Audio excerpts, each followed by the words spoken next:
Je disais, c'est plein d'inconvénients quand on essaie d'écrire une pièce pour qu'elle soit jouée et pas pour qu'elle soit racontée. Ça, faut tortiller du cul. Vous croyez peut-être que quand on fait parler un personnage sur une scène, c'est parce qu'il a quelque chose à dire?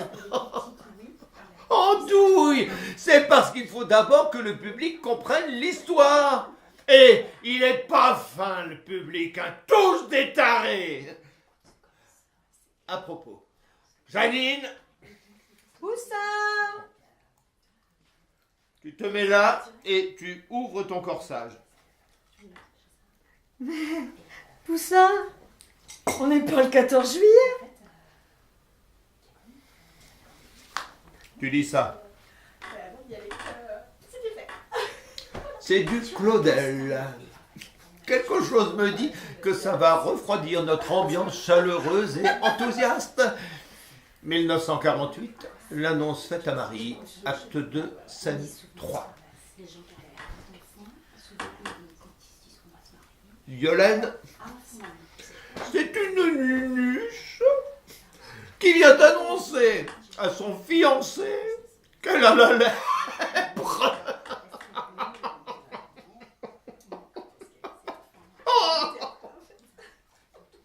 Comment ça le calme, l'imbécile heureux? Il lui donne son couteau.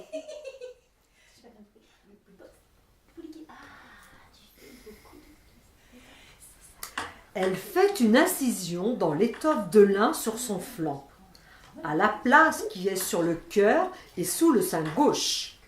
Et, penchée sur lui, des mains écartant l'ouverture, elle lui montre sa chair où la première tache de lèpre apparaît.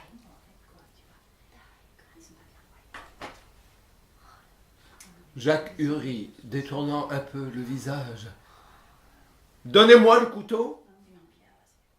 Yolène, je ne me suis pas trompé. Quelle est cette fleur d'argent dont votre chair est blasonnée? Quelle est cette fleur d'argent dont votre chair est blasonnée? Mais du grand n'importe quoi, hein. Bref.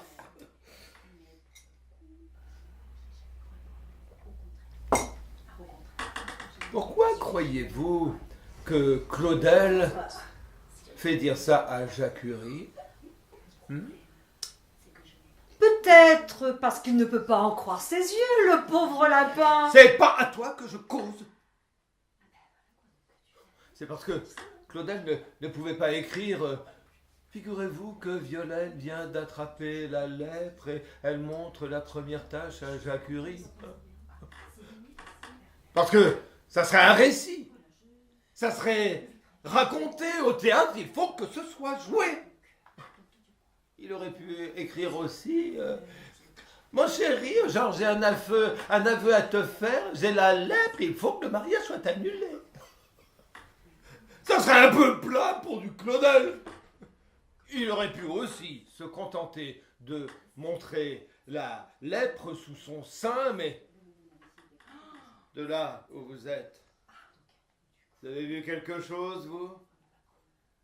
Et pourtant, elle l'a assez ouvert, son corsage. Hein? Alors, Claudel était obligé de faire dire un truc à Jacques Uri pour que le public comprenne qu'elle a la lèpre. Quelle est cette fleur d'argent dont votre chair est blasonnée? Mais passez-moi! Je rêve!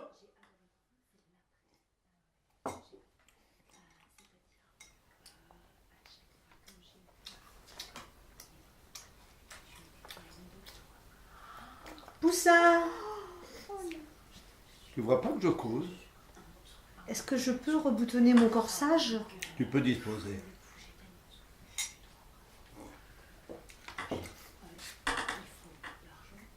Ça vous passe par-dessus la tête? Les cornichons ont perdu la queue. Tout montrer, tout jouer, ça serait compliqué, ça prendrait trop de temps au théâtre, c'est tellement difficile à faire qu'on met toujours une pincée de récit dans les pièces. On triche tous. des tricheurs. Donc, quand Aristote disait qu'au théâtre on joue et que dans l'épopée on raconte, il raisonnait sur des formes pures, dans l'absolu, dans l'idéal. Un truc que vous connaîtrez jamais. Mais dans la réalité, il y a toujours des miettes qu'on n'arrive pas à montrer parce que c'est trop compliqué ou que ça prendrait trop de temps. Prenez Shakespeare, cet Anglish qui s'est rendu célèbre avec une pièce d'amour ridicule. Il arrive à montrer Roméo et Juliette qui tombent amoureux au bal des Capulets. Il arrive même à les montrer qui se parlent sur un balcon. Jadine!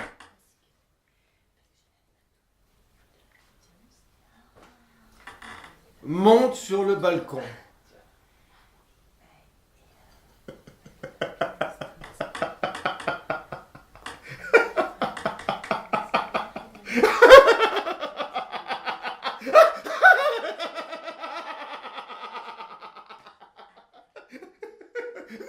Non, je rigole, je vous épargne ça. Tu peux disposer.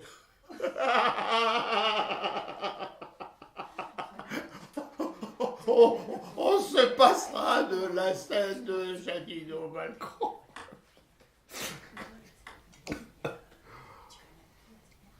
Mais quand il faut apprendre aux spectateurs que les familles de Roméo et Juliette se détestent depuis toujours, c'est une autre paire de manches. Moins fier, le Shakespeare. Alors il tortille du cul. Il utilise le truc éculé des prologues, qui sont aussi à la mode à la fin du XVIe siècle. Bref, il triche. Il arrête de montrer et il raconte. Janine! Je prépare les poireaux, Poussin. Discute pas, amène-toi immédiatement.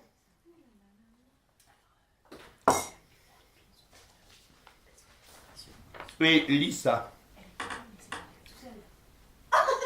C'est le prologue dont je parlais.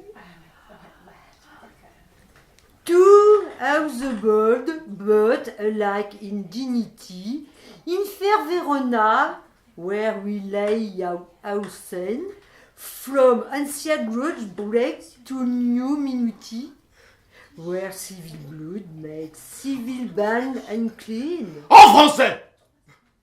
Je me disais aussi,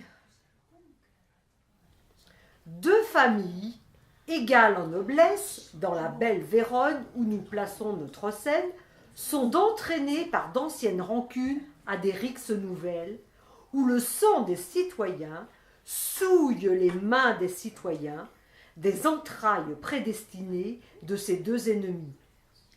A pris naissance sous des étoiles contraires un couple d'amoureux.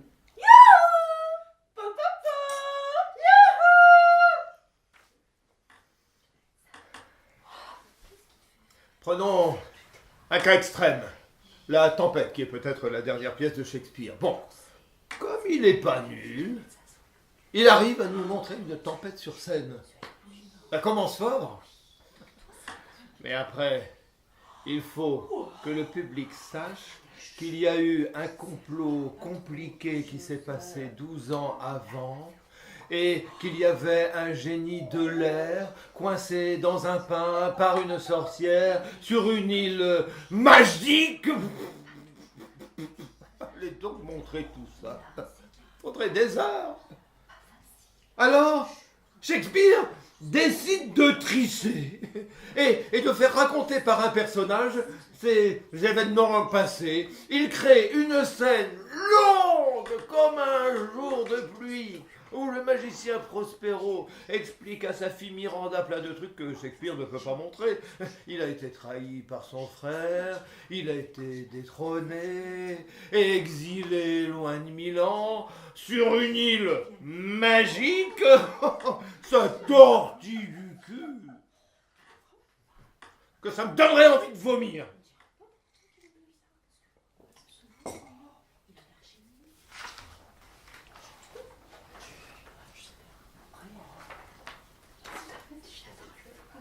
prospérons.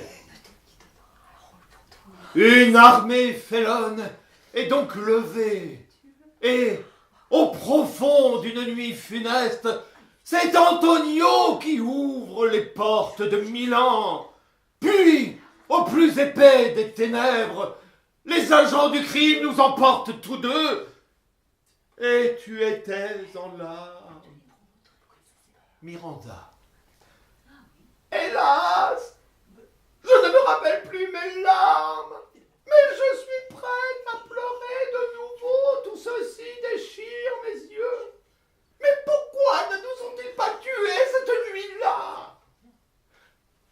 Bonne question, mademoiselle.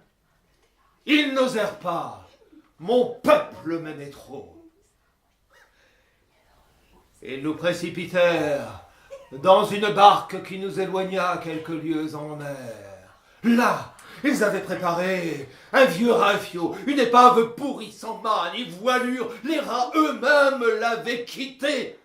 C'est là qu'ils nous déposèrent pour lancer nos larmes à la mer, qui nous répondait par ses rugissantes clameurs, pour lancer nos plaintes au vent assez pitoyable pour nous plaindre à leur tour et pour nous malmener doucement, comme avec amour.